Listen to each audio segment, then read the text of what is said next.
पारस जैन जी करनाल से। राधे राधे महाराज जी, आपके चरणों में कोटि कोटि प्रणाम। गुरुजी, मन के विचारों में दूसरों की तरक्की देखकर ईर्ष्या होना, छोटी छोटी बातों आप पर क्रोध तरक्की आना। किसे समझते हैं? किसका प्रश्न है? हाँ बच्चा हो, ठीक है।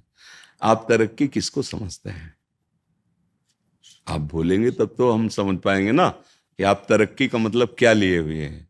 जैसे दूसरे सुखी हो जाते हैं बच्चा, हाँ अब हम पूछते हैं, दूसरा सुख तुम किसे मानते हो? देखो, हम तुम्हारे प्रश्न करके वहां पहुंचाना चाहते हैं जिसे वास्तविक तरक्की कहते हैं, जिसे वास्तविक सुख कहते हैं। तुम बच्चा सुख किसको मानते हो? जिसमें आनंद हो। फिर हम पूछ रहे हैं तुम आनंद किसमें मानते हो? हम किसी मानते हैं ना, बढ़िया ब्याह हो जाए, हमारे संपत्ति हो जाए, गाड़ी हो जाए, अच्छी नौकरी हो जाए, समाज में प्रतिष्ठा हो जाए, ऐसा मानते हैं ना? यही तो मानना है ना। हाँ बच्चा, ये लौकिक सुख जो है, मायाकृत जो सुख है, वो पुण्य के प्रताप से मिलता है। अगर आपने पूर्व पुण्य किए हैं, तपस्या है आपकी, तो आपको यहाँ सब सुविधाएं मिलती चली जाएंगी। वैसी बुद्धि प्रवीण होती चली जाएगी, पढ़ाई लिखाई में वैसी अनुकूलता मिलती चली जाएगी। और यदि आपका पूर्व पुण्य नहीं है तो आप प्रयास करेंगे और बाधा आपके सामने खड़ी होती चली जाएगी। आप पढ़ लिख गए, नौकरी नहीं मिल रही, या आप बहुत पढ़ाई में उत्साह रखते हैं लेकिन अनुकूल ट्यूशन नहीं मिल रहा, अनुकूल हमारी व्यवस्था नहीं हो पा रही। लौकिक उन्नति में हमारे पुण्य होते हैं, लौकिक अवनति में देखो, जैसे अज्ञानी जन ना माने, लेकिन आप देखो, कोई भी आदमी, कोई भी व्यक्ति जो विवेक बुद्धिमान है, क्या कसर उठा रखता है क्या कि मुझे सुख मिले और कभी दुख ना मिले? कोई कसर, आप बोलो, सब चाह रहे हो ना, तो है ना कोई जो मुझे जबरदस्ती दुख देता है? वो मेरा कर्म है, वो मेरा कर्म है। बस यही अध्यात्म समझाता है कि आप आए हुए दुख सुख को धैर्यपूर्वक बुद्धिमानी से बचकर निकल जाओ। और भजन एक ऐसी वस्तु है, भगवान का नाम जप, भगवान की लीलाओं का गायन श्रवण और दूसरों में भगवत भाव करके सेवा, ये आपकी बाधा रूपी जो पाप कर्म है उनको भस्म कर देगा। अब ये बात अपने को पता नहीं, और ये बात उसको भी पता नहीं जिसको ये सामग्री मिली हुई, सुंदर स्त्री या सुंदर पति या गाड़ी, रुपया, पैसा, जो आप सोच रहे हैं, जिसको देखकर आप ललचा रहे हैं, वो उसके पास वस्तुएं हैं, पर वो भी अशांत है, उसके अंदर भी कामना है, वो भी तृष्णा से युक्त है, भय से युक्त है, और वो मृत्यु से भी भयभीत है। तो भैया कहां सुख हुआ? जो अशांत है तो वो कहां, वो किसी और को देख रहा है। आप देख रहे हैं तो वो किसी और को देख रहा है, वो किसी और को देख रहा है। मतलब आप ऐसे, चूंकि आप बच्चा हो, अभी सबसे मिले नहीं, हम बचपन से बाबा जी रहे तो सबसे मिलके देखा है, वैभव है और राक्षसी वृत्ति है, शराब पीना और बहुत से व्यभिचार आदि प्रवृत्तियां, उसे वो सुख मान रहे हैं। अगर मानो होता, जैसे अपने लोगों को मन समझाता है कि ये सब वैभव, तो वो क्यों रोते हमारे सामने आके? वो क्यों हमसे प्रार्थना करते? क्योंकि हम तो बाबा जी, खाने की व्यवस्था नहीं, कपड़े ठीक नहीं, तो वो तो वैभव संपन्न है, हजारों उनके नौकर हैं, सारी व्यवस्था। जब वो गाड़ी से आए थे, 5-6 गाड़ियां उनके साथ थी और उनके अंग रक्षकों सब ऐसे थे, पर वो ऐसे बात कर रहे थे कि हृदय लग रहा था शास्त्रों में जो लिखा है वो सत्य लिखा है। अनुभव में बच्चे थे तब भी शास्त्र, बस इसीलिए बुद्धि पुष्ट होती चली गई। नहीं नहीं, उस वस्तु को जानना, उस वस्तु को प्राप्त करना है, जिसको प्राप्त करने के बाद कुछ भी चाह नहीं रह जाती। तो बच्चा, भगवान का नाम आपके जो उन्नति में बाधक है उनको नष्ट कर देगा। हमारे जो रसिकाचार्य महापुरुष हैं, उन्होंने कहा है, राधा वल्लभ भजत भज भली भली सब होए, जीते विनायक शुभ अशुभ, विघ्न करे नहीं कोय, विघ्न करे नहीं कोय, डरे कलिकाल कष्ट भय, हरे सकल संताप, हरसि हरि नाम जपत जय। वो विजय को प्राप्त हो जाता है।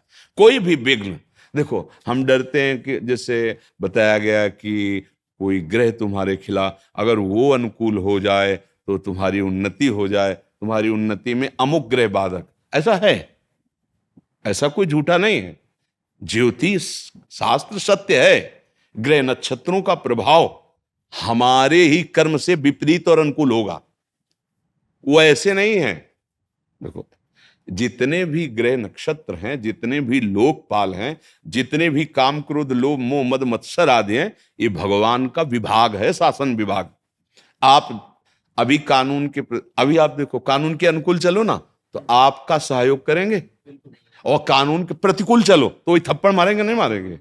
तो जितने भी शनिचर ग्रह शुक्र जो जो भी है, जिते विनायक शुभ अशुभ, अब आप भगवान की शरण में होकर नाम जप करते हो, धर्म से चलते हो, तो सब उल्टा जगह में बैठे हो, सब उल्टा ग्रह में बैठे हो, फिर भी कुछ नहीं बिगड़ सकता। हाँ, गोस्वामी जी ने कहा है तुलसीदास, जान की नाथ सहाय करें तब कौन बिगाड़ सके धरते रहो। हमारे यहाँ हरिवंश महाप्रभु ने कहा, द्वादश चंद्र कृतस्थल मंगल पूरा पद है, और आखिरी पंक्ति में कहा है, जो पे कृष्ण चरण मन अर्पित तो करी है का नवग्रह रंक। ये बेचारे क्या करेंगे? जब बड़े का आश्रय ले लिया जाता है ना, तो हर जगह से ऐसे होता है, ले होता है। हाँ, अपने आप जीते विनायक शुभ अशुभ, विघ्न करे नहीं कोई, आपकी उन्नति आपके सतमार्ग पर। यह बात समझ कम आती है। अच्छा, आज जो पाप करते सुखी है, तो पूर्व का पुण्य हमारा संयोग कर रहा है, वो स्थायी तो है नहीं। जब खत्म होगा ना पुण्य, तो ये जो नवीन कर्म है और पीछे भी स्टॉक जो हमारा पाप का है, वो दोनों का जहां मिलान हुआ नष्ट हो जाएगा, चौपट हो जाएगा। बोले क्या? बोले गाड़ी में चल रहे थे, वो जरा सा एक्सीडेंट हुआ, आग लगी, और उसी के अंदर मैं गाड़ी सहित। अब आप विचार करो, नष्ट हो गया ना सब कमाई, सब वैभव, सब। जब जीवन ही न, पाप कर्म कभी किसी को बख्शता नहीं है, अधर्म। तो बच्चा, माता पिता की आज्ञा में रहो, जितना बने राधा राधा जपो, और मन लगा के पढ़ो।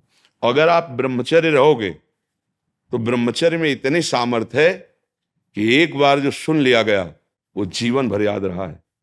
अब तो इतनी औषधियां, इतना सब शरीर पीड़ा में है, एक बार बोला बस, कभी भी जीवन में सुन लेना, स्मृति जागृत हो जाती है। हम जो बार बार पढ़ते हैं याद नहीं होता ना, उसका कारण ब्रह्मचर्य कीनता है। देखो, अभी नई अवस्था है, हम तुम्हें नियम बताते हैं। सुबह सूर्य उदय के पहले उठो, जल पियो, पानी रख लो, अनुकूल करो उसे गर्म, इतना कि आराम से। वज्रासन में बैठना जानते हो? इसके द्वारा बहुत से विद्यार्थियों को लाभ मिलेगा अगर आप इस बात को सुने। वज्रासन जानते हो? नहीं जानते? घुटनों के बल बैठना वज्रासन कहा जाता है। घुटनों के बल जैसे ना बैठते, दोनों पैर घुटनों को बल, उसमें बैठकर धीरे धीरे राधा राधा नाम जप करते हुए 10 मिनट में जल पियो, आराम आराम।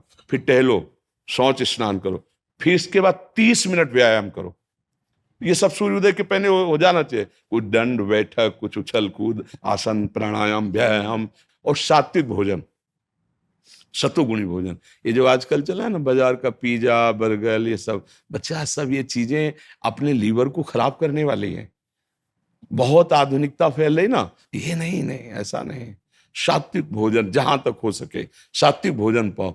कभी ऐसे बच्चों का संग मत करो जो धर्म विरुद्ध आचरण सिखाते हैं, आचरण विहीन, वो समझ रहे हो ना, जैसे गंदी बातें, गंदे दृश्य, जो गलत तरफ ले जाए। हाँ, ऐसे बच्चों का संग न करो। और आजकल वैसे ऐसे मित्र मिलते ही नहीं। हाँ बच्चा, तुम्हारी बात सही। तो देखो, मिलते तो है ही, हमारा तुम्हारा मिलन हुआ तो मित्र तो है ही है ना, शत्रु तो नहीं है ना।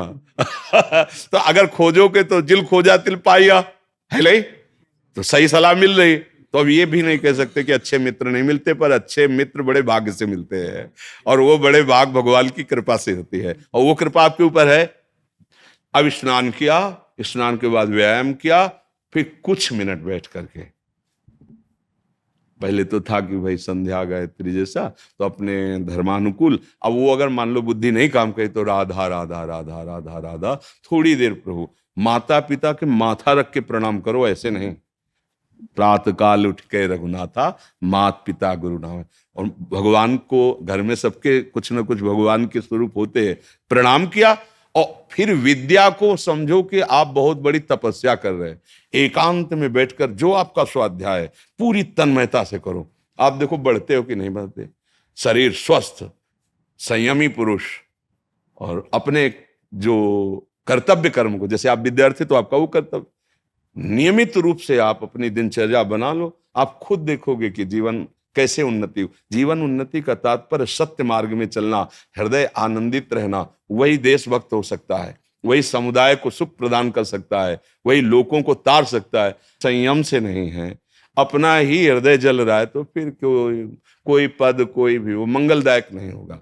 इसलिए बच्चा उस उन्नति को मत देखो, इस उन्नति को देखो, धर्म पूर्वक चलो। और बिल्कुल हमारी प्रार्थना मान लेना, जब तक पाणी ग्रहण संस्कार ब्याह ना हो तब तक ब्रह्मचर्य पर दृष्टि रखना। और जब ब्याह हो जाए तो भगवान जैसे गृहस्थी के नियम बताए, फिर आप देख लेना, गृहस्थी में भी रहते हुए आप तेजस्वी रहेंगे, आप बलवान रहेंगे, आप एक विवेकवान रहेंगे, आप समुदाय को ऐसे संग बना लेंगे जिससे सबका मंगल हो। हम आचरण विहीन बच्चे होते जा रहे हैं, धर्म विहीन होते जा रहे हैं, माता पिता गुरुजनों का अपमान करते जा रहे हैं, छोटे छोटे बच्चे गंदे नशे कर रहे हैं।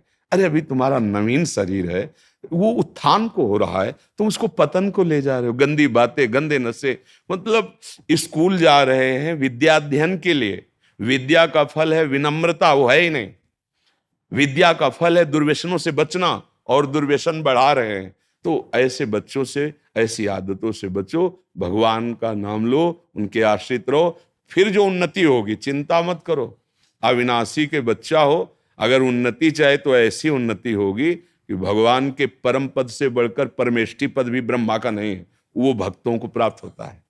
सबसे बड़ी उन्नति, ब्रह्मा भी नमस्कार करते भगवान के पद को, परम पद को। ध्रुव जी 5 वर्ष के बालक थे, एक चपत लगा दी विमाता ने और कहा, अगर पिता की गोद में बैठना है तो मेरे गर्भ से प्रकट हो। और वो सुनीति के गर्भ से प्रकट हुए थे, और जिसने कहा था उसका नाम सुरुचि। रुचि के विरुद्ध हुआ कि हमारे पति के गोद में कैसे बैठ सकता है उनसे पैदा। वो माता से जाके बोले, माँ ऐसा ऐसा विमाता ने किया। बोले वो ठीक कह रहे हैं महाराज, तो मुझे अब पत्नी की अदासी भी मानने के लिए, तो तुम जाओ और भगवान नारायण का, भगवान श्री हरि का भजन करो, और जो चाहते हो उनसे मांगो, वो तुम्हें। आज भी बड़े बड़े ऋषि मुनि उस पद की परिक्रमा करते हैं जिसमें ध्रुव जी विराजमान है। ध्रुव जी अटल अटल पदवी, 5 वर्ष के बालक ने वो पदवी प्राप्त की कि सब आज वंदना करते हैं। तो अपने लोग क्या नहीं प्राप्त कर सकते? हाँ, जो ध्रुव जी भगवान के हैं वही हम भी तो हैं, हम अपने सब है ना। हम क्या कर रहे हैं? हम अधर्म गलत आचरणों में फंसकर ऊंचाई पर चढ़ना चाहते हैं। अगर गंदे आचरण कर रहे हो, अधर्म कर रहे हो, आपकी उन्नति हो रही तो हर्षित मत होना। जैसे होता है ना, किसी को छठ में चढ़ा जाए तो वो सोच रहा है बहुत ऊपर नहीं चढ़ रहे, ऐसी जगह से पटके जाओगे किसी काम के नहीं रहोगे। और धर्म से चल रहे हो, दीपक की तरह प्रकाश हो रहा है, कुल परंपरागत चलता रहेगा धर्म को, बहुत सावधानी से। और हम तुमको धन्यवाद देते हैं कि इतने छोटे बच्चे होकर आप जीवन की उन्नति, मंगल के लिए आप चिंतित हैं। आपको ऐसा ही अपने मित्रों को भी सिखाना चाहिए जो आपके आजकल मित्र तो बने। ऐसे हैं जी, मेरे 3-4 दोस्त ऐसे हैं जो गलत तरफ ले जाते हैं, नहीं, गलत बस बात करते हैं। दूर रहना, दूर, बहुत बहुत। हम प्रायः कोई ऐसा दिन नहीं जाता जिस दिन ये चर्चा न करें कि हमारी नवीन पीढ़ी अब मर्यादा रहित होती चली जा रही है, और वही नवीन पीढ़ी तो हमारा भविष्य है। अरे भाई, स्कूल में जब पढ़ते थे सब एक ही लाइन में तो बैठते थे, कोई महात्मा बना, कोई डॉक्टर बना, कोई पदाधिकारी बना, वही तो वहीं से तो सब बनते हैं। तो हाँ, इसलिए हमारा भविष्य, हमारे देश का भविष्य, हमारे धर्म का स्वरूप वहीं जागृत होता है कक्षा 1 से लेकर के। और जो पढ़ाई होती है ना, उसी में सब होते हैं, डॉक्टर, मास्टर और नेता, संत, महात्मा, उसी में सब होते हैं। अगर आचरण पवित्र हो गए तो उठे, और आचरण गिर गए तो फिर गिर गए। मेरी शादी को 30 साल हो गए। पूरी कोशिश के बावजूद भी ना, मैं अपने माता पिता को ये यकीन नहीं दिला पाया कि मैं उनके लिए समर्पित हूँ। और आपने ऐसे बहुत सारे उदाहरण देखे होंगे जहाँ बच्चे अलग भागना चाहते हैं, मैं उस तरफ भागना चाहता हूँ, पर वो मुझे भरोसा नहीं कर पा रहे हैं, मुझे क्या। आपका प्रेम विवाह हुआ था ऐसा इन्होंने लिखा है, हाँ, तो 20 साल पहले जैसा हुआ, हाँ। बट आज तक माता पिता संतुष्ट नहीं हो पाए। कोई बात नहीं, अवसर आने पर देखो, एक अवस्था होती है ना, अभी वो ना मानने दीजिए, आप जाए वो संतुष्ट रहें, कोई बात। आपका कर्तव्य जो है उसे आप कभी मत भूलिएगा। वो आराध्य देव हैं, वो ना माने, उनका ना मानना भी हमारे लिए मंगलकारी होगा, ये ध्यान रखना। पर हम अवसर से न चूके। जैसे हम जब बच्चे थे, बिल्कुल हमें ज्ञान नहीं था, हमने सोच की है दिन में 10 बार तो हमारी माँ ने उसको अपने हाथ से उठाया है, हमें अपने हाथ से शौचाया है, हमारे वस्त्रों को पवित्र किया। हमको ये बात ध्यान रखनी चाहिए, उन्होंने हमें गर्भ में रखा है और जब तक हम चेतना में आए नहीं हैं तब तक उन्होंने हमें बहुत प्यार दिया है। आज हम मान सकते हैं कि हमारी मनमानी देख करके वो असंतुष्ट हो सकते हैं, कुछ भी हो, है तो ना हमारी मनमानी। देखो, सच्चाई को जब मानोगे ना तो अच्छा लगेगा।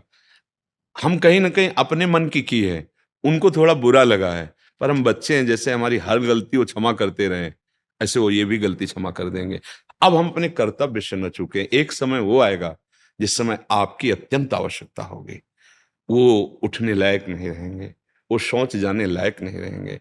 उस समय जैसे आपका उन्होंने, ऐसे आप, वो गाली बकेंगे आपको बिल्कुल शांत गंभीर और अपनी सेवा में, तो वही भगवत प्राप्ति का हेतु हो जाएगा, वही आनंद का हेतु हो जाएगा। देखो, अगर माता पिता कहीं ना कहीं असंतुष्ट होते हैं तो उसमें दो बातें होती है, या तो उनकी अज्ञान की धरा होती है और या हमारी कोई मनमानी होती है, दोनों बातें होती है। कभी कभी ऐसा भी देखा जाता है कि जो हमारा चिंतन है सत्संग या शास्त्र सम्मत, उसको नहीं पकड़ पा रहे हैं, तो मोहाविष्ट होने के कारण वो हमसे नाराज हो सकते हैं, वो हमारे प्रतिकूल हो सकते हैं, और हमको सावधान रहना। कभी कभी हमसे भी गलतियां हो जाती कि वो चाहते हैं कि मैं माता पिता हूं, मेरा भी तो दस्तखत होना चाहिए इसके हर कार्य में, क्योंकि इतना सम्मान तो मिलना चाहिए ना। अगर मैं कह दूं ना तो ना, क्योंकि मेरे तुम पुत्र हो, तो हम अपने मन की बात रखने के लिए हम उनकी बात की अवहेलना कर देते हैं कभी कभी। पर यदि हमारा भाव उनके प्रति बना रहेगा, जैसा आपने कहा कि हमारा आज तक भाव ऐसे ही है, तो वो आपका मंगल करेगा। अब आगे आपको ये संभालना है कि उनकी अवस्था, जब अभी मान लो कोई सेवा न ले, कोई बात नहीं, आपको दूर से देखते रहना, खान पान व्यवस्था सब चल रही, ठीक है। और जिस दिन ऐसा अवसर पड़े तो वो गाली भी दे, थप्पड़ भी मारे, तो भी हमको उनकी सेवा करनी, तो निश्चित समझना तुम्हारा मंगल ही होगा उसमें। उनकी किसी व्यवहार से उनसे दूरी बनाना ये ठीक नहीं है। गोदी में बैठ के लघुशंका कर दिया है, माँ की नहीं कर दिया, पिताजी की नहीं कर दिया, उनके बाल नोचे हैं, लेकिन उन्होंने क्या कहा, दुलार ही किया है। अपने गीले जैसे लघुशंका हुई ना, तो उधर वो लेट गए, हमें सूखे की तरफ। इतना माँ का प्यार सब कोई देखता है, सब कोई जानता है। खिलवाड़ में वो गोद में खिला रहे, सोच कर दिया, लेकिन उनको बुरा नहीं लगा। उन्होंने अपने कपड़े धोए, हमारे कपड़े धोए। वो बात ध्यान रखिए, ये वो माँ है जिसके हम गर्व से पले हैं, जिसका दुग्ध पान करके हम इतने बड़े हुए हैं। वो कभी कटु वचन, जैसे आजकल के धूर्त लोग अपने माता पिता पे हाथ उठा देते हैं, बहुत दुर्गति होगी। माता पिता भगवान का स्वरूप है, वो गाली बके बकने दो। तुम क्या उपद्रव करते थे बच्चापन में, माता पिता ने क्षमा किया ना। और वृद्धावस्था में स्वभाव चिड़चिड़ा हो जाता है, यदि भजन नहीं हुआ ना, तो वही संसारिक स्वभाव। घर में सब सुविधाएं हैं, पर एक आदमी जैसे बाहरी आके मिला तो उससे कहते हैं कुछ नहीं खवाते पिलाते, सब सुविधाएं, और ऐसा ऐसा उसकी निंदा करते हैं। और वो आदमी जब उनसे बताता है तो वो गुस्सा होकर, नहीं नहीं ऐसा नहीं। उनकी बुद्धि इस समय बिगड़ी हुई है। हमको केवल ये मान के कि जैसे हम बच्चे थे हमारी बुद्धि बिगड़ी हुई थी, हमें ज्ञान नहीं था हित हित का, पर हमारे माता पिता हमको संभालते। आज उनकी स्थिति बिगड़ रही है, अब हमको संभालना है। ये देख के कि नहीं कि हमारी निंदा करेंगे, हमारे सामने करेंगे। अरे उनके यार बच्चे, हम क्यों निंदा करें, चाहे वो प्यार करे, उनका विषय है, हमारा क्या विषय है उनकी। आज हम भूल जाते हैं बात कि मेरी माँ कौन है। सच्ची कहते हैं, माँ का प्यार एक अमोघ प्यार होता है।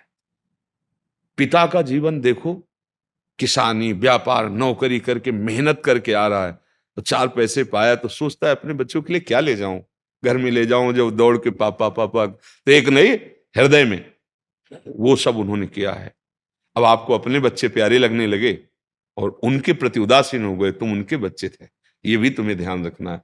अच्छा, जैसे मान लो आप धन देकर अनाथालय में छोड़े आए, वृद्धाश्रम में छोड़े आए, देखो खान पान मिलना है केवल नहीं, उनको उस समय प्यार की जरूरत होती है, उस समय उनको दुलार की जरूरत है। नौकर प्यार नहीं करता है, तो थोड़ी सेवा बातल, वो बैठे हैं अकेले याद कर रहे हैं बेटा बहू परिवार कि हमारे, वो तुम्हारे जीवन में आगे आके मिलेगा, जो बो रहे हो ना वो तुम्हें मिलेगा आकर के। इसलिए हमें तो लगता है कि भले तीर्थ याटन न करो, आप कभी माला न चलाओ, अपने माता पिता को भगवान मान करके जो नाम तुम्हें प्रिय राम कृष्ण हरि ऐसे बीच बीच में उच्चारण करते रहो। देखो आपको भगवत प्राप्ति होती कि नहीं। बहुत ये बूढ़े माता पिता का जो अपमान आज नौजवान बच्चे कर, पीटते देखा है। अब वृद्ध है, स्वभाव चिड़चिड़ा है, माना कि वो उसके साथ हित कर बात कर रहा है लड़का, लेकिन उनका स्वभाव हो गया है, वृद्ध है, अब वो कटु वचन बोल रहे, गाली बोल रहे, निंदा करे, वो ये गलती हो जाएगी, अपराध बन जाएगा। पूज्य जनों के प्रति ऐसा अपराध वो फिर तुम्हारे सुकृतों का नाश कर देगा।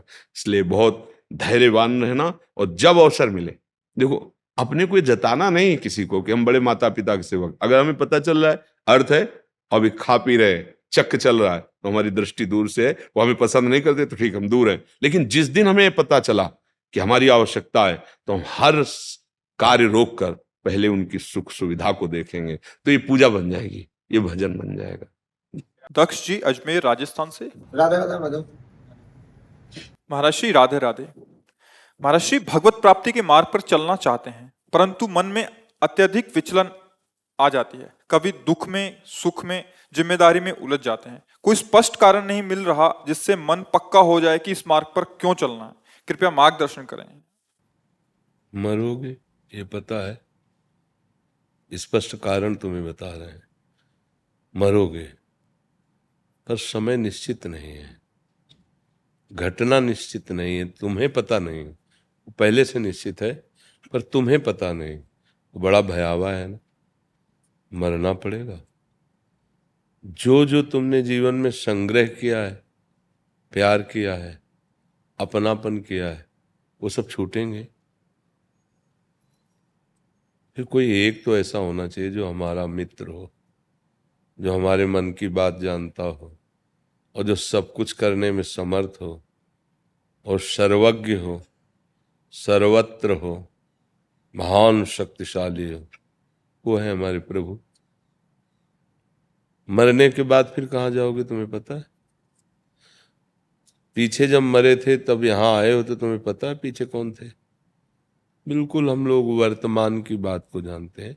जैसे हम अभी आपसे पूछे पिछले शनिवार को आपने क्या खाया था मध्याह्न में, तो आपको बहुत याद लगानी पड़ेगी, नहीं लगानी पड़ेगी। माया का काम है स्मृति को मिटा देना, भक्ति का काम है स्मृति को जागृत करना। हमें क्यों भगवत प्राप्ति चाहिए?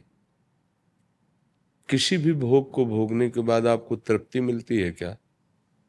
मस्त हो गए, हृदय शांत हो गया, अब कुछ नहीं चाहिए, ऐसा लगता है क्या? ब्याह हो गया है अपनी पत्नी के साथ, पर मन दूसरों को ताकता रहता है, दूसरे की तरफ देखता रहता है। धन है, खाने पीने की व्यवस्था है, पर मन जलता रहता है किसी दूसरे धनी की धन वैभव की वृत्ति को देख कर के हम बढ़े। बड़ा प्रयास करते हैं, निष्फल हो जाते हैं। बड़ा शुद्ध भाव से व्यवहार करते हैं, सामने वाला कड़वा व्यवहार करता है। बहुत सी समस्याएं।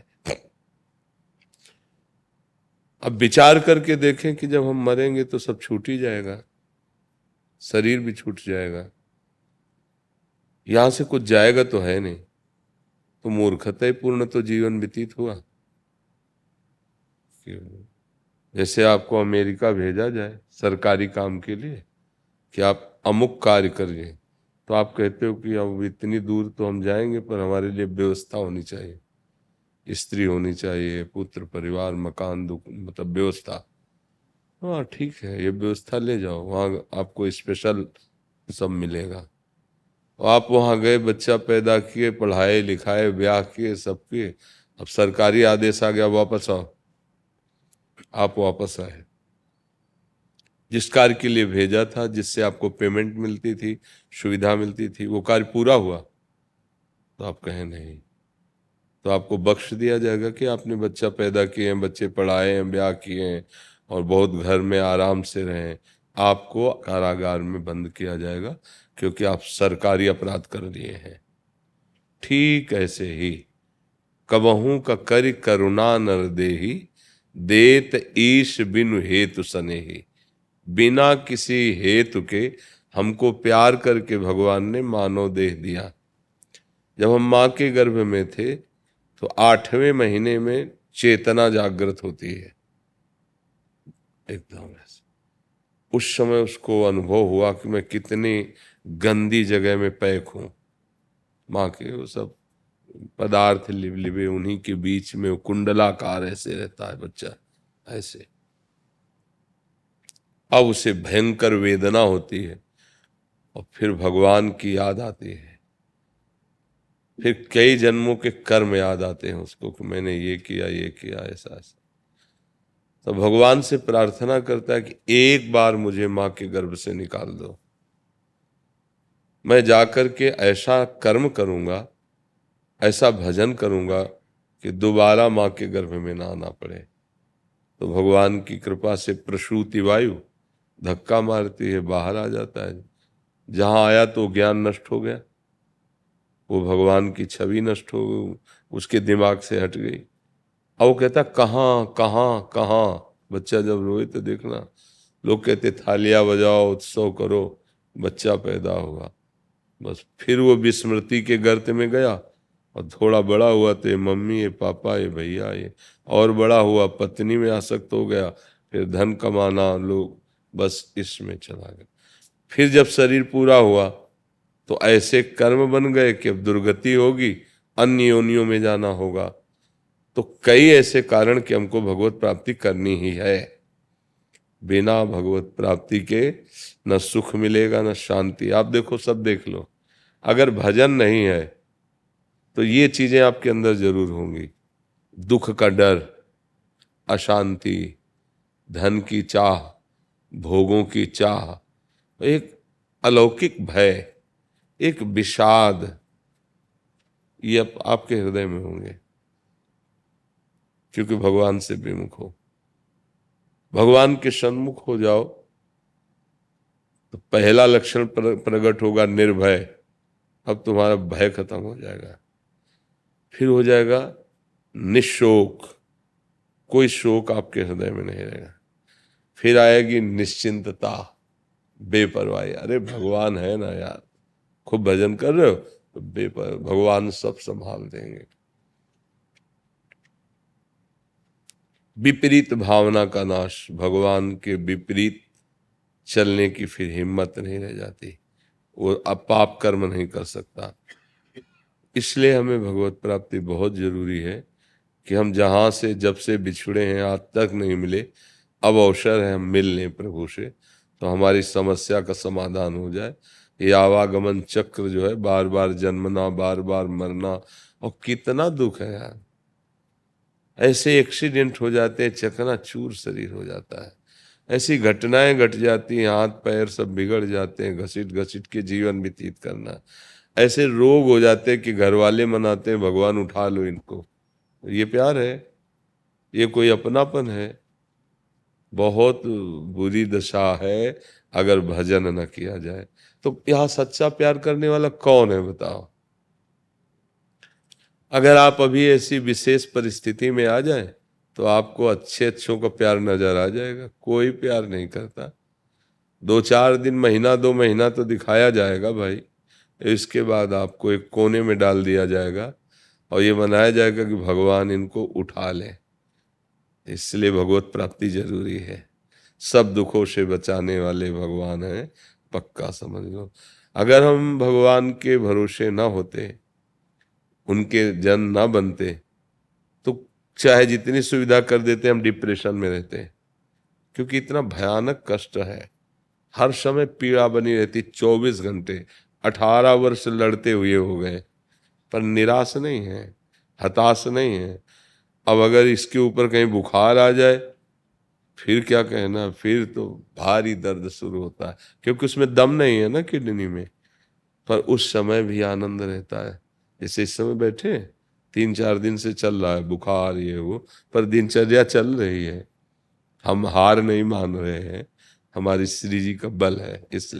इसलिए भगवत प्राप्ति जरूरी है। हर परिस्थिति में कोई एक है जो हमें बहुत प्यार करता है, वो है प्रभु, वो है प्रियालाल। आप समझ पा रहे हैं जी? राधे राधे गुरुजी। गुरुजी, मेरा दिमाग सारा दिन डिप्रेशन में रहता है। महाराज जी एक मोह से ग्रसित प्रश्न है, ऐसा इन्होंने लिखा है। महाराज जी मेरी शादी नहीं हुई महाराज जी, पता नहीं मैं कैसे एक पुरुष के शरीर की आसक्ति में फंस गई, उसकी अभी शादी हो गई, मैं उससे बाहर नहीं निकल पा रही। तुम क्या, पूरा संसार इसी में फंसा हुआ है, पूरा संसार। हम लोग अपने अपने मनों को देखते हैं, इसलिए अभी थोड़ी बुद्धि बकाया रहेगी, इसलिए आप प्रश्न कर रहे नहीं कोई प्रश्न को। सब संसार मना कष्टानि इंद्रियाणि प्रकृति स्थाली कर सती। कोई गुरु कृपा पात्र ही दिशा पलट पाता है, नहीं तो प्राय इंद्रियां बहिर्मुख होकर विषयों में सुख खोजने की दौड़ भाग लगाए हुए पापाचरण बनता जाता है। तो डिप्रेशन क्या है? अधिक पाप हो जाना। अधिक पाप हो रहे हैं शरीर से, मन से, चिंतन से। अब उसको जो खुराक चाहिए आनंद, वो मिल नहीं रही, भोगों में तो है नहीं। वो तो आनंद समुद्र आत्मचिंतन या भगवत चिंतन में, वो किसी को पकड़ में नहीं आ रहा। उसको तो प्रगट भोग चाहिए। अब वो मलिन होता चला जा रहा। संकल्प विकल्प इतना कमजोर हो गया कि अब सोच खत्म। कल्पना से भय लग रहा है, नाना प्रकार की भयावह कल्पनाएं हृदय में उठ रहे हैं। डिप्रेशन का मतलब क्या है? सही निर्णय मशीन करना बंद कर दिया है। बुद्धि, मन, चित्त, अहंग, ये चार हैं अंतःकरण में। बुद्धि निर्णय करना, संकल्प विकल्प मन, चिंतन चित्त, और स्वीकृति क्रियाओं की, भोक्ता भाव की, आम में सब गड़बड़ हो रहा है। इसीलिए सबसे प्रार्थना करते हैं कि भगवत प्राप्ति, ब्रह्मबोध, मोक्ष छोड़ो, जीने के लिए नाम जप कर लो। अगर ठीक से जीना चाहते हो तो नाम जप कर लो। नाम जप के बिना तुम्हारी बुद्धि पवित्र नहीं होगी, और पवित्र बुद्धि ही ठीक शासन मन पे करती है। नहीं तो मन बुद्धि को अधीन करके इंद्रियों के साथ भोगों में जो मनमानी खेल हो रहा है, आज बुद्धि भ्रष्ट हो जाती है। हम इसीलिए चिल्ला चिल्ला कहते हैं कि जो बेविचार है, जो मांस भक्षण है, मदिरापान है, ये जो नाना प्रकार की कुचाले दुर्वासना मम सदा परिकर्षयन्ति, चैन नहीं लेने देगी तुम्हें, कर लो। कहते हैं अभी तो भजन क्या करना है, मौज मस्ती करनी है, हम कमाते हैं खाते हैं, तो देख लो, आगे चल के देख लेना। क्योंकि पूर्व पाप और वर्तमान के पाप जब मिलेंगे तो ऐसा ब्लास्ट होगा कि जीवन तुम्हारा दुख में, नरक में हो जाएगा। इसलिए अगर पति ना मिले तो परम पति का वरण करके खूब भजन करो। जरूरी इंद्रिय भोग, उसी से जियो, वही जीवन है, उतने ही जीवन है। तो ऐसा लो कि एक बार वरण करो और आर पार निकल जाओ, वो भगवान है। ये मरण धर्मा को क्या करोगे? 4 दिन के बाद वो बदल गया तो फिर क्या करोगे? फिर दूसरे को, फिर तीसरे को। अगर आपके प्रारब्ध में अभी तक रही, भगवान का आश्रय लो, होगा भगवान किसी रूप में आकर संभाल लेंगे, उन्हीं का आश्रय। हमारे पास एक ही उत्तर है, भजन के बिना तुम्हारी दुर्गति, चिंता, शोक, भय, किसी की ताकत नहीं है, किसी के जंतुर में और किसी के नाना प्रकार के ड्रामे में। एकमात्र वारी मथे घृत होए बर सिकताते बर तेल, बिनु हरि भजन न भवतरी या सिद्धांत अपेल। अगर भजन नहीं करोगे तो दुखों का नाश करने की सामर्थ्य किसी में भी नहीं है। अगर दुखों के नाश करने की सामर्थ्य होती तो ऐसे ऐसे करुणा में महात्मा के संकल्प से विश्व को सुखी कर देते। पर जब तक आप भजन नहीं करोगे, बुद्धि आप नहीं समर्पित करोगे भगवान में, तब तक महात्मा सामर्थ्यशाली होते हुए भी कुछ नहीं कर सकते। लगे तो हैं बड़े बड़े संत महात्मा तप के द्वारा, भजन के द्वारा जगत मंगल का, पर जब तक आप स्वीकार, रसोई बना के दे दिया, आप ना खाओ तो, अच्छा आप खा लिए उल्टी कर दिए तो आपका। इसीलिए भगवान ने गीता में ज्यादा अर्जुन जी से ही कहा, आप चिंतन करो, आप अपने मन को मेरे को दो, आप बुद्धि, मय्येव मन आदत सो मई बुद्धि में निवेश तो निवेश मय्येव अत ऊर्ध्वम न संशया, तू मेरे में निवास करेगा। मन मना भो, मेरे को मन दे दे, मेरा चिंतन कर। बस वही बात हम बार बार दोहराते हैं कि समस्त दुखों का नाश करने में समर्थ है राधा राधा राधा राधा। अगर भगवान नाम जप नहीं चल रहा है, भगवद आश्रित नहीं हो, तो कोई भी हो, कहीं भी हो, पुण्य प्रताप से कितने भी ऊंचाई पे बैठे हो, दुर्गति पक्की है। क्योंकि तुम्हारा मन अपनी मनमानी करेगा। बोले बड़े लोगों की पार्टी हो रही, क्या मदिरापान, व्यभिचार, जितने गंदी बातें ना, बोले तो बड़ी पार्टी है। तो बड़े लोगों को सुधारने के लिए बड़ा डिपार्टमेंट है, यमराज, नर्क और यमदूत। वो बड़ी पार्टी आएगी आपका स्वागत करने के लिए। किसी की ताकत नहीं त्रिभुवन में, तुम्हारा रुपया पैसा पद अधिकार कोई भी घोष नहीं चलेगी। और वो देह मिलेगी जिसमें मरोगे नहीं। ये देह तो मर भी जाती है, वो यातना देह मृत्यु को प्राप्त नहीं होती। चाहे आग में डाल दिया गया तो जितने वर्ष भुनना भुनते रहोगे, मरोगे नहीं। बचो, नरक की यंत्रणाओं से बचने के लिए हरिनाम गरज रहा है। भगवान नाम जप करो, भगवान नाम कीर्तन करो, ये गंदी बातें मत करो। शराब पीना, व्यभिचार करना, मांस खाना, चोरी करना, हिंसा करना, ये दुर्गति मिटाने के लिए मनुष्य शरीर मिला है, दुर्गति बढ़ाने के लिए नहीं। हमारी तो यही एक प्रार्थना रहती कि तुम संभल जाओ, बस तुम्हें कोई दुखी नहीं कर सकता। और तुम्हारी बुद्धि ठीक नहीं तो कोई नहीं। नाम जप नहीं करोगे तो कौन काहू के सुख दुख कर दाता, निजकृत कर्म भोग सुन भ्राता। भोगना पड़ेगा। कर्म बड़ा बलवान है, बहुत प्रबल है कर्म, उसको नष्ट कर सकता तो महाबलवान भगवत चिंतन, भगवान नाम। दूसरा कोई मतलब आप जैसे दान पुण्य करो तो शुभ हो गया, जो पाप की वो अशुभ हो गया, दोनों अलग अलग हैं। ये थोड़ी कि तुम्हारा शुभ लद जाएगा अशुभ को नष्ट कर देगा, नहीं। नाम ऐसा है, शुभ और अशुभ दोनों को मिटाकर जीवन मुक्तता की अवस्था ले आवे। हाँ, वो परम सुख प्रदान करने वाला। मान जाओ, अभी मान जाओ, कोई भी हो, गंदे आचरण बंद करो, जितना बन सके उतना नाम जप करो, और अच्छे आचरण करो। मनुष्य जीवन मिला, अच्छा आहार करो, अच्छे विचारवान बनो, दूसरों को सुख पहुंचाने वाले बनो, अभी शांति आ जाएगी। डिप्रेशन का मतलब क्या है? पापाचरण। सीधी बात। शोक, चिंता, भय, अशांति, ये उसी के हृदय में बढ़ेंगे जो भगवान से विमुख है। जो भगवान के सन्मुख है वो निर्भय होता है, निश्चिंत होता है, निशोक होता है। किसी भी मार्ग से चलो, जिसे हम भक्ति में भगवान कहते हैं, योग में उसे परमात्मा कहते हैं, ज्ञान में उसे ब्रह्म कहते हैं, वही है। उसी के पर्यायवाची सब है। ब्रह्म को, परमात्मा को, ईश्वर को, भगवान को, लाडले प्यारे दुलारे, कुछ भी वही है, उनके सिवा नहीं है। एक नाम पकड़ लो किसी का। हमारे भगवान के विविध नाम हैं, विविध रूप हैं, या गुरु प्रदत्त नाम मन, और अच्छे से जीवन व्यतीत करो तो बढ़िया रहेगा। जरूरी नहीं कि हमको किसी पुरुष का आश्रय लेना ही पड़े। परम पुरुष का क्यों आश्रय नहीं ले? जब हमें आश्रय ही लेना तो पुरुषोत्तम का क्यों आश्रय न ले? भगवान का आश्रय ले ले। तुम हो एक गोचर सबके प्राणपति। हाँ, बस यही समझ में आना। नखल गोपिका नंदनो भवा नखिल देहिना मंत्रात्म दे। गोपीजन कहती है, मैं जानती हूँ कि आप केवल यशोदा नंदन ही नहीं है, आप सबकी अंतरात्मा में विराजमान आत्म तत्व हैं। नखल गोपिका नंदनो भवा नखिल देहिना। वो बस समझ आ जाए। संत समागम का मतलब होता है समझ ठीक होना। संतों का आशीर्वाद होता है तुम्हारी बुद्धि भगवान के सन्मुख हो जाए। सन्मुख होए जीव मोय जब ही जन्म कोट यज्ञनाश होता है। भगवान की शरणागति, भगवान की सन्मुखता बिना संतों की कृपा के नहीं होती। साधु समागम मिला तो मतलब भगवत कृपा हो गई। अब मोय भाव भरोस हनुमंता बिनु। और जब संत मिले तब भगवत कृपा का परिचय हो जाता है। भगवत कृपा से संत मिले और संत से भगवत कृपा का परिचय हो जाता है, और वो परम पद का अधिकारी बन जाता है। बिना प्रयास होई भव भंगा, बड़े भाग पाइप सत्संगा। हाँ, ये नाम जप करो। कोई भी हो, बुरे आचरण जो जानते हो उनका त्याग कर दो, बस इतनी साधना है। असाधनों का त्याग करके वो नाम जब चल रहा है, खूब कर्तव्य कर्म करो, व्यापार नौकरी जो भी तुम्हारा अधर्म आचरण न करो, यही तुम्हें सुख प्रदान करेगा। कोई भी दवा डिप्रेशन की तब तक काम नहीं करेगी जब तक तुम्हारे अशुभ नष्ट नहीं हो जाएंगे। मूल समझो। और अशुभ नष्ट करने के लिए गरज रही भगवान की शरणागति और भगवान का नाम। भगवान कह रहे ना, सर्वधर्मान परित्यज्य माम एकम शरणम व्रत अहम त्वाम सर्व पापेभ्यो मोक्षयिष्यामि मा शुचा। और नाम संकीर्तनम यस्य सर्व पाप प्रणाशनम। दो बातें बड़ी जोर की है।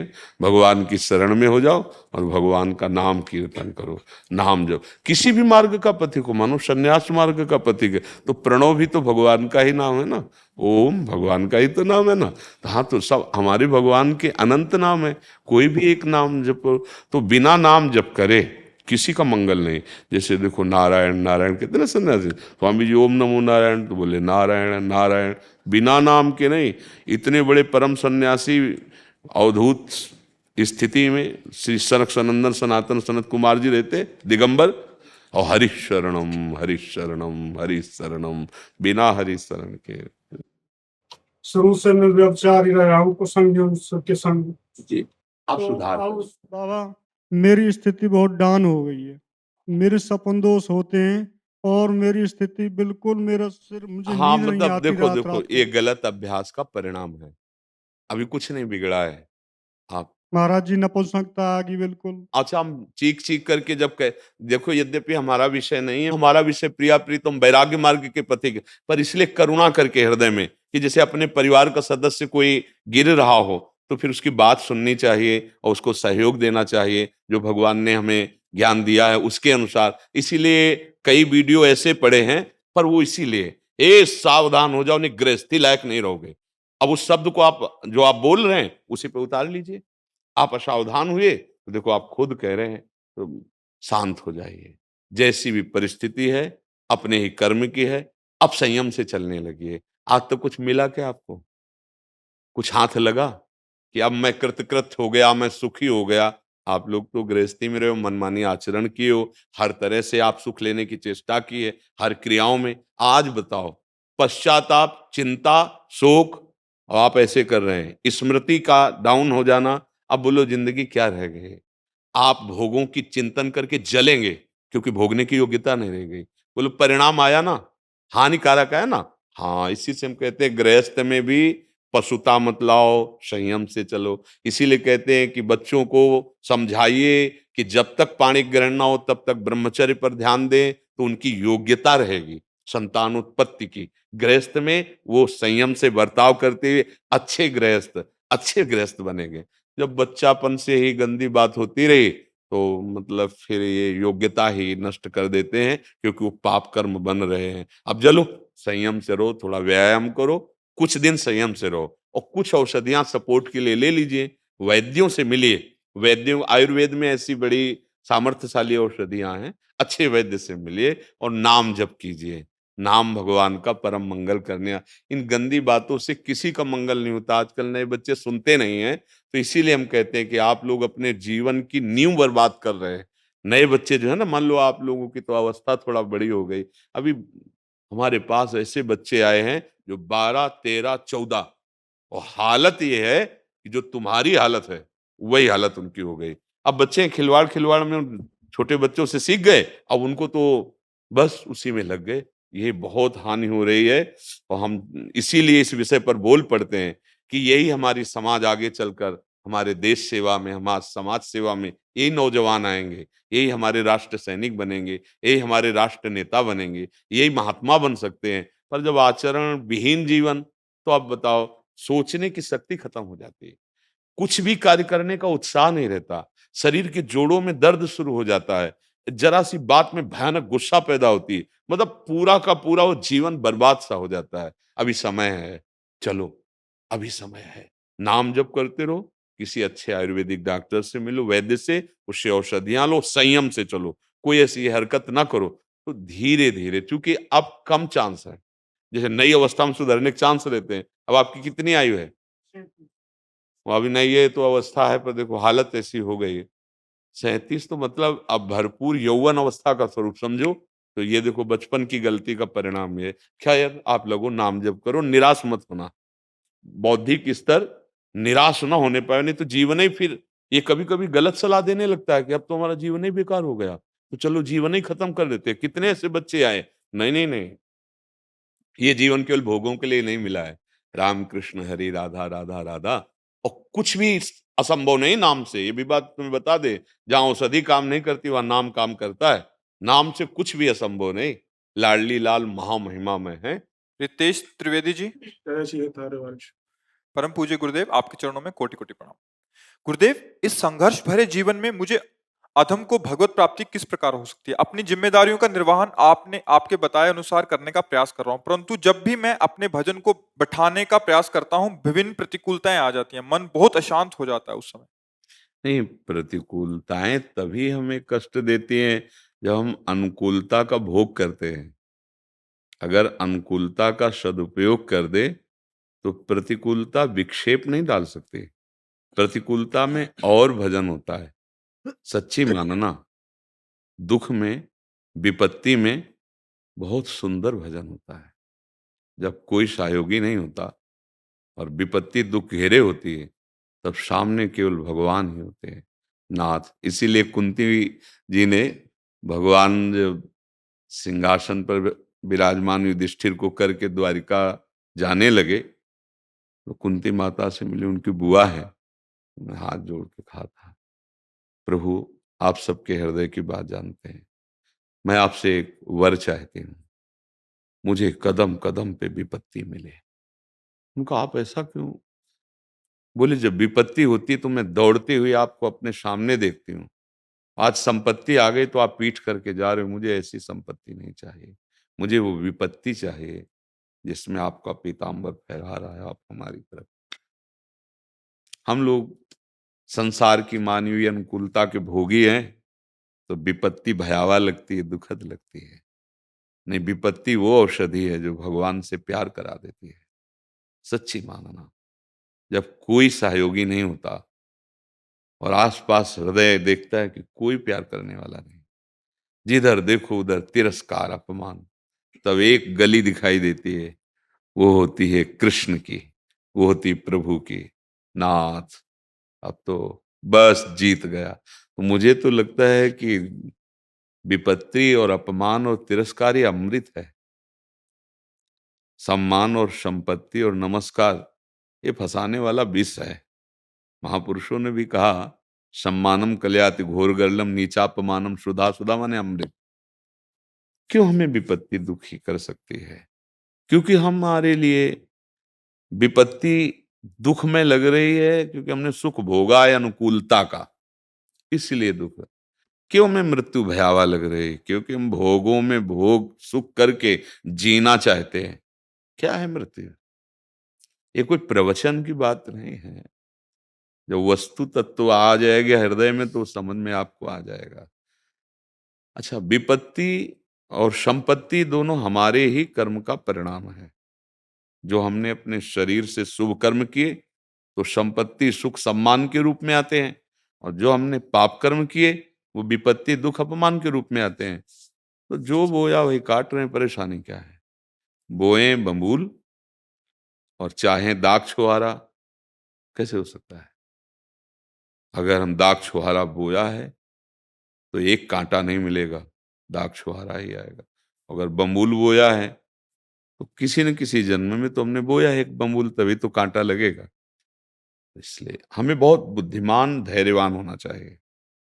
ये मानव जीवन पशुता भरा जीवन नहीं है कि दुख आया तो रो दिया, सुख आया तो घमंड में आ गए। ये ऐसा बहुत गंभीर, जैसे नदियां समुद्र में जाती उफान नहीं आ जाती, और सब बंद हो जाए तो घट नहीं जाएगा, इंच भर नहीं घटेगा, समुद्र अपनी मर्यादा में। ऐसे ही भगवान का भक्त का हृदय होता है, भारी से भारी सुख समृद्धि में उसे अभिमान नहीं होता, और दुख विपत्ति में। पर ये जरूर है कि संपत्ति और सुख से बढ़कर दुख और विपत्ति में आनंद भरा है, ये कोई बुद्धिमान विवेकवान ही जान सकता है, अन्यथा ले।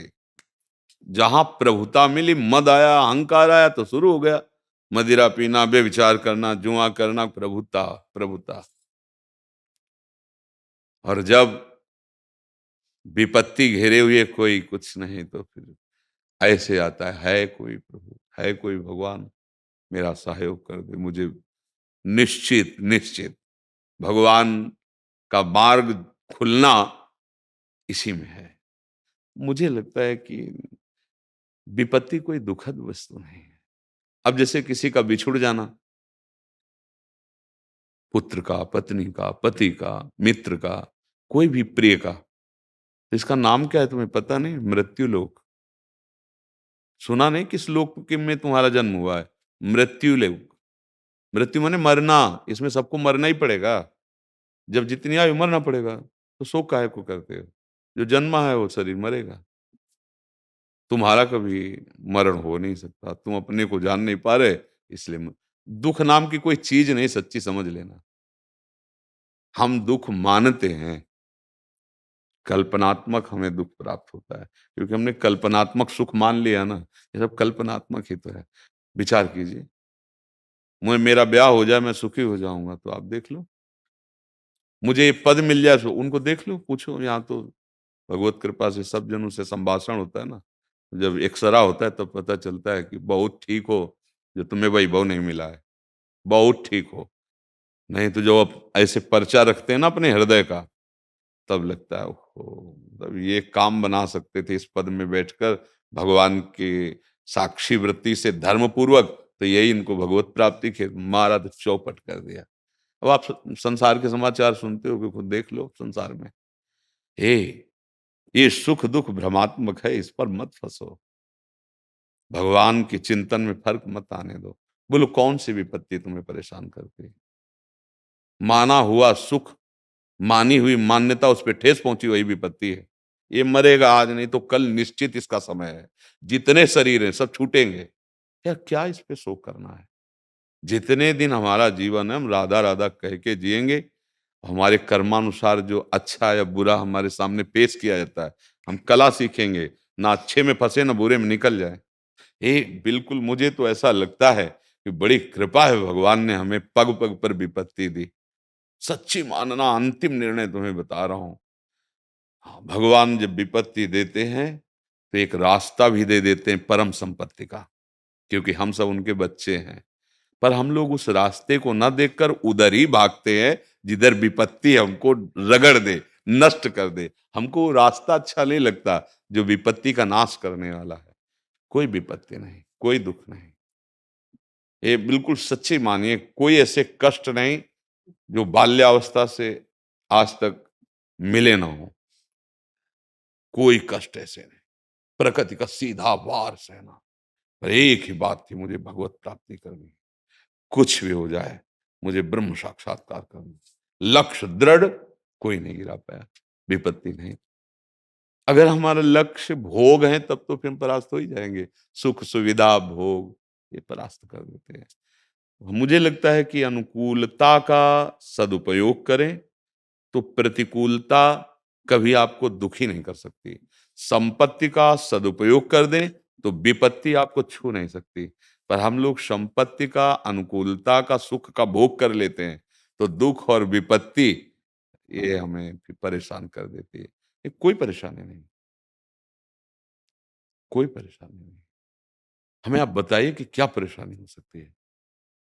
हमारे दिमाग में तो कोई परेशानी नहीं लगती, किसी को कोई परेशानी नहीं। आपकी चाहतें आपको परेशान किए हैं, आपकी आवश्यकताएं इतनी बढ़ चुकी हैं कि आपको परेशान किए हैं, आपकी कामना, आपकी वासना आपको परेशान किए, कोई परेशानी है ही नहीं। अगर हमारे हृदय में एक सूत्र आता है, जोई जोई प्यारो करे सोई मुई भावे, बोलो क्या परेशानी? प्यारे चाह रहे हैं ऐसे बन करके ऐसे करो, हाँ ठीक, हम उसी में खुशी हैं जिसमें आप राजी हैं। कोई प्रश्न ही नहीं बनता, कोई परेशानी नहीं। ए बहादुर बोलो, मन को कायर मत बनने दो। ये बहुत चालबाज है, ये बहुत जल्दी हमको गिरा देता है, बहुत कमजोर हो चुका है विषयों में जाने के कारण।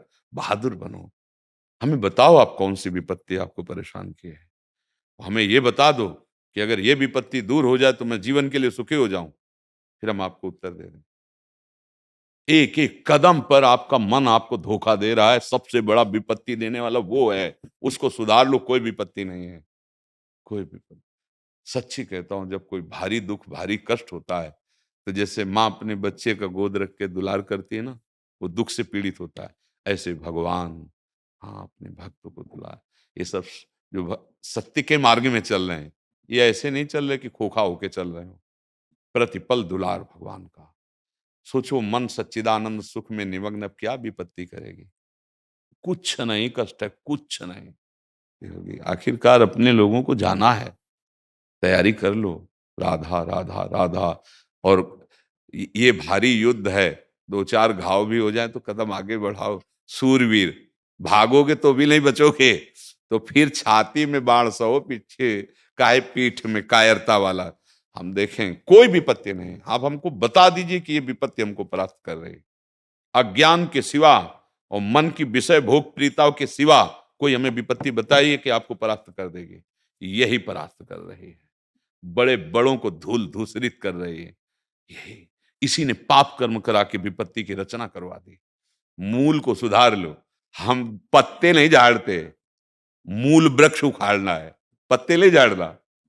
मूल वृक्ष उखाड़ दो तो अपने आप सूख जाएगा। हाँ, इस मन को प्रियालाल के चरणों में पहुंचा दो, कभी दुख का अनुभव नहीं होगा, कभी दुख का अनुभव। और मन संसार में रहेगा ना, शरीर में रहेगा, भोगों में जाएगा, पाप कर्म बनेंगे, रोक नहीं सकते। ऐसे संयोग बनेंगे पाप कर्म, फिर दुख को आपको भोगना पड़ेगा। अवश्य में भोक्तव्यम, भगवान कहे ना, कृतम कर्म शुभाशुभम। नहीं, कोई विपत्ति नहीं। आपको कहे कि कई कई दिन जब भोजन नहीं मिलता था ना, तो गंगा जल ऐसा काम करता था जैसे मानो हम विटामिन पी रहे हैं। गंगा जल से ही जीवन पार होता था। जैसे गंगा किनारे थे, अब गांव में जाना नहीं, अब वहां कभी कोई चरवाहा मिल गया, या वो खेती जो करते हैं फलों की, वो मिल गए, वो दो पर इठा दे दिए वो, या कोई चरवाहा कि अच्छा रुक बाबा, और गांव दौड़ कर गए, कुछ ले आए गुड़ या कुछ, ऐसे ऐसे जीवन, यौवन अवस्था ऐसे ही कटी। देखा है, हर समय उनका प्यार देखा है, दुलार दे, कोई भी विपत्ति ऐसी नहीं जो हमें उदास कर पाई हो या निराश कर पाई हो। क्यों? लक्ष्य में सामने प्रभु है। हम कब उदास होते हैं? जब रुपया होता है लक्ष्य, जब सुख होता है लक्ष्य, जब आदमी कोई लक्ष्य होता है, कोई पद होता है। एक बड़े पदाधिकारी यहाँ बैठ के बोले थे, सब कुछ है, घबराहट नहीं जा रही, अब भय लग रहा है, ये कैसे जाएगा। ये बात हमें अच्छा लगा। हाँ, अच्छा लगा कि यही हम समझाना चाहते हैं। सब कुछ होगा, चिंता भय शोक घबराहट इससे नहीं हट पाओगे। इससे हटना है तो एकमात्र उपाय, सच्चे आचरण करो, भगवान का आश्रय लो, नाम जप करो। कोई विपत्ति नहीं परास्त कर पाएगी, कोई विपत्ति। आप विचार करके देखना, आप विपत्ति मान रहे हैं, जैसे मान लो पुत्र है, या पति है, या पत्नी है, या मित्र है, ये शरीर एक ठीक समय के लिए आए हुए हैं। आप अज्ञान के कारण इनको अविनाशी मान रहे हैं, अपना मान रहे हैं, अमर मान रहे हैं, तभी तो आप फिर रोते हैं, शोक करते हैं। नियत समय के लिए आया है, घड़ी में सेल पड़ा है, ये अविनाशी नहीं है। एक दिन सेकंड की सुई सेकंड में, मिनट की मिनट में रुक जाएगी, अब नया सेल डालो। ऐसे ही ये चल रहा है चैतन्य घन आत्म तत्व से, पर इसका समय निश्चित है। समय पूरा हुआ, चला जाएगा। अब तुमने मान लिया है अपना, तो ये तुमने गलत किया कि तुमने अपना अधिकार उस पर मान लिया। वो भगवान का अंश है, अपना कार्य पूरा करने आया था, उतने समय तक वो जो उसका कर्म था भोग भोगा, चला गया। अब आप निरपेक्ष हो जाओ। पर आप निरपेक्ष अज्ञान के कारण ना होकर मार इतने दुखी हो जाते हैं कि फिर ऐसा लगता है हमारा जीना व्यर्थ हो जाएगा। भगवान की चीज को तुमने अपनी मान लिया, मुनीम बने रहते, तुम तो मालिक बन बैठे। बस यही अज्ञान ही हमें दुख देता है। हमें तो जैसा लगता है कोई दुख नाम की चीज है नहीं। बोले हमारे शरीर में इतना ऑपरेशन हुआ, भारी पीड़ा, और पैसा दवा के लिए है नहीं। कर्म कर्म, उसी अज्ञान से तुमने कर्म किया, वो फल आया है, अब भोगना पड़ेगा। बिल्कुल सच्ची बात समझ लो, बे बीज बो रहे हो आप, जो बो रहे हो। अब दाक्षोहारा वाला बीज बो रहे हो कि बम्बूल वाला, वो तुम्हें देखना पड़ेगा। अच्छे आचरण करो, नाम जप करो, भगवद आश्रित रहो, दुख सुख आवे सह लो। भागवत में लिखा हुआ है एकादश स्कंद में कि जो भी प्रारब्धवशात दुख सुख आवे, उसे भगवान का विधान मानकर सह लो, नाम जप करो और भगवद आश्रित रहो। तो ऐसे भगवत प्राप्ति हो जाएगी जैसे पिता की प्रॉपर्टी पर पुत्र का स्वयं अधिकार हो जाता है, अपने आप हो जाएगा। दुख सुख से विचलित नहीं होना है। हाँ, मतलब पिछला गोदाम नष्ट कर सकते हैं, अगली फसल आग लगा सकते हैं, लेकिन ये जो बन गया है अब इसमें भोगना पड़ेगा। ये बड़े बड़े महापुरुषों को नहीं देखा गया, उनको कष्ट शारीरिक, लेकिन व्यथित नहीं होते हो, क्योंकि भगवान में रहते ना।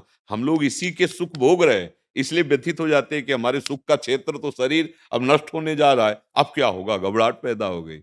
और पहले से जब तैयारी हो जाती है ना, तब आनंद आता है। मरने से सब जग डरा, मेरो मन आनंद, कब मरियो कब भेटियो पूरन का, कब हम अपने प्रभु से मिलेंगे, ये शरीर बाधा छूट जाए। राधा राधा राधा।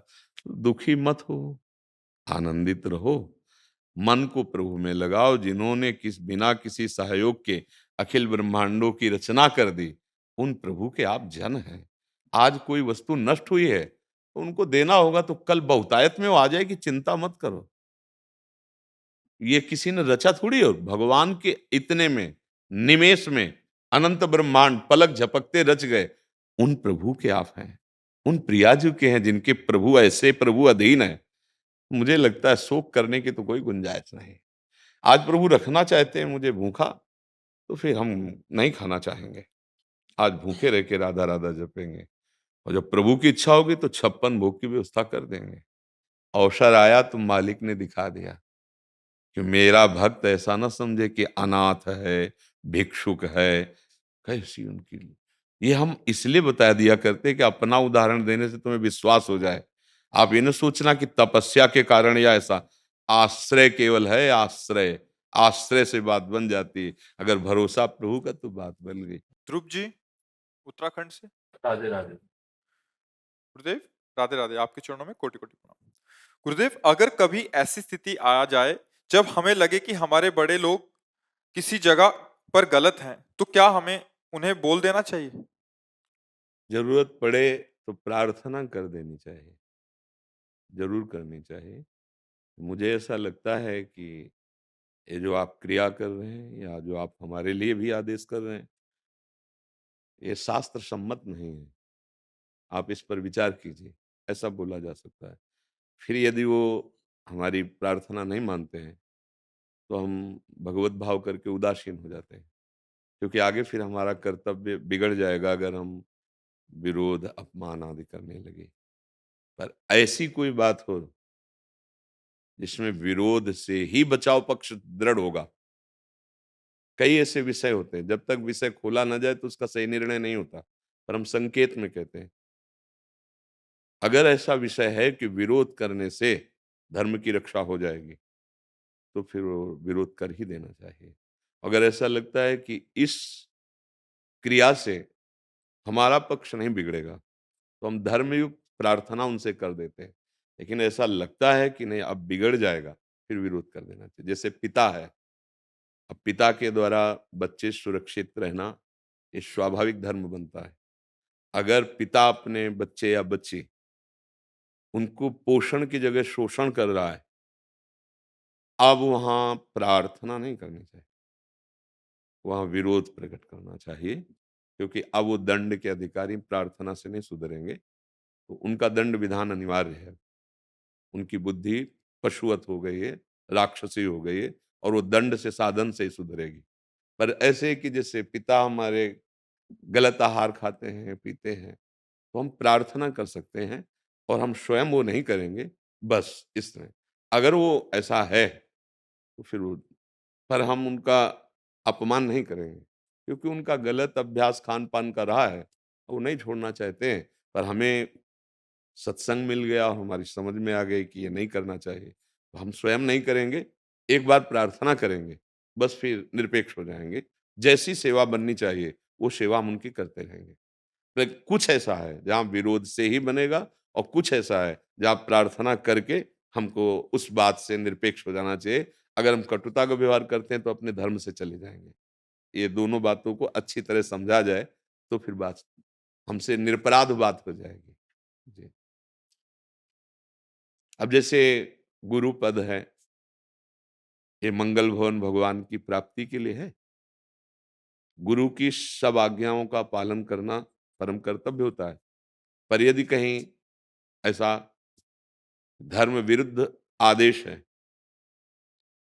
तो हम निवेदन करें कि ऐसा ना तो कहीं गुरु के पद में विराजमान किसी महापुरुष ने आज्ञा करी है, और न ऐसा शास्त्र कह रहा है। अब मेरे इस प्रश्न का समाधान कीजिए तो मैं आपकी आज्ञा का पालन करूं। धर्म विरुद्ध कभी गुरु आदेश कर नहीं सकता।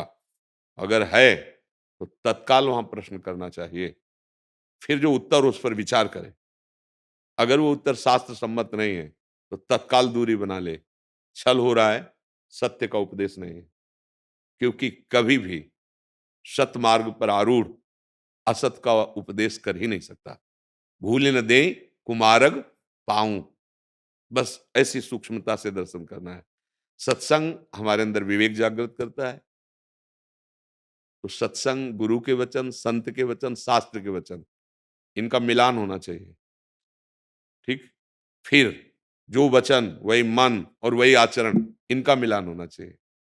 यह है कि हम गलत जगह जुड़े हैं, सही जगह जुड़े हैं, गलत आदेश है कि सही आदेश है, इन तीन बातें देखी जाती है। शास्त्र, गुरु के वचन, संत के वचन मिलने चाहिए। तस्मात् शास्त्रम प्रमाणन्ते। सबसे बड़े गुरु हैं भगवान श्री कृष्णचंद्र जी, गीता जी, भागवत जी, ये सब भगवान गुरु की ही वाणी है। अगर इनसे विरुद्ध किसी की बात है तो विचारणीय बात है, हम कहीं ना कहीं फंस रहे हैं। तस्मात् शास्त्रम प्रमाणन्ते। जो सच्चे मार्ग का पथिक होगा उसके जीवन में दंभ, पाखंड, कपट नहीं होता। जो वाणी में, वही आचरण में और वही मन में, यही पहचान है सत्य की, कि सत्य है जो बोला जा रहा है वही मन में चल रहा है, वही आचरण में। बोला कुछ जा रहा है, मन में कुछ चल रहा है, आचरण कुछ है। चाहे हमारा हो, चाहे आपका हो, चाहे किसी का हो, वो विश्वसनीय नहीं है, अभी सिस्टम सही नहीं है। बिन विवेक वैराग्य भक्ति बिन सत्य न एको मानो, भगवत विमुख कपट चतुराई सो पाखंड नहीं जानो। बहुत विवेक की जरूरत है। अपने पूज्यजनों के प्रति हमें पूज्य भाव रखना है, पर जहां हमको लग रहा है कि ये शास्त्र विरुद्ध है, वहां सीधे बिल्कुल डरना नहीं, सीधी बात रख देनी है, क्या ये शास्त्र प्रमाणित है? अब अगर चतुराई करेंगे तो उसी समय शब्द समझ में आ जाएगा कि अब उसको केवल संभाला जा रहा है, बात सही है नहीं। दूरी बना ले, खूब नाम जप करे, भगवत प्राप्ति हो जाएगी। तो बहुत बहुत विवेक की आवश्यकता है इसमें समझने की। इसका उद्देश्य अपमान करना नहीं है, अपने को बचाना है, क्योंकि अमूल्य जीवन हमारा व्यर्थ में नहीं जाना चाहिए। ये अमूल्य जीवन में भगवत प्राप्ति करना ही करना है, दूसरा कोई उपाय नहीं है। कुछ कोई हमको भय, चिंता, शोक, मृत्यु से नहीं बचा सकता। तो सही आचरण में चलना, अपने जितने सीमा के अंतर्गत आते हैं उनके गलत आचरणों को उनको दर्शन कराना कि आप गलत हो, आप चाहो तो सुधार कर लीजिए, अगर नहीं तो हम आपसे दूरी बनाकर अपने जीवन को नष्ट नहीं होने देंगे। और जहां से हमारा सुधार हो रहा है वहां 3 मन और वचन और कर्म, इनकी एकता होनी चाहिए। जो आप बोल रहे हैं वो आपके जीवन में है कि नहीं है, आपके मन में है कि नहीं है। अगर नहीं है तो हम धोखे में फंस सकते हैं, और अगर तीनों एक है, उसका परिचय जब बहुत काल संग करे तो तीनों चीजें समझ में आएंगी और 1 मिनट में समझ में आ जाएगी। यहाँ भगवान बैठे हैं, जिनके वचन सुनते ही हृदय में शीतलता हो जाए, जिनको नेत्रों में देखते ही, नेत्रों से देखते ही ऐसा लगे कि देख तो पहली बार रहा हूं लेकिन बहुत बार देखा है, और ऐसा लगता है ये मेरे हैं, ऐसा लगता है मैं इनको देखते रहूं। जिनके सानिध्य में अपने अवगुण प्रकाशित होने लगे और अंदर से आने लगे कि अब नहीं करूंगा, केवल सानिध्य मात्र से अब नहीं करूं, वहां सत्य वस्तु जागृत हो रही है, वहां सत्य वस्तु विराजमान है। समझ रहे ना जी।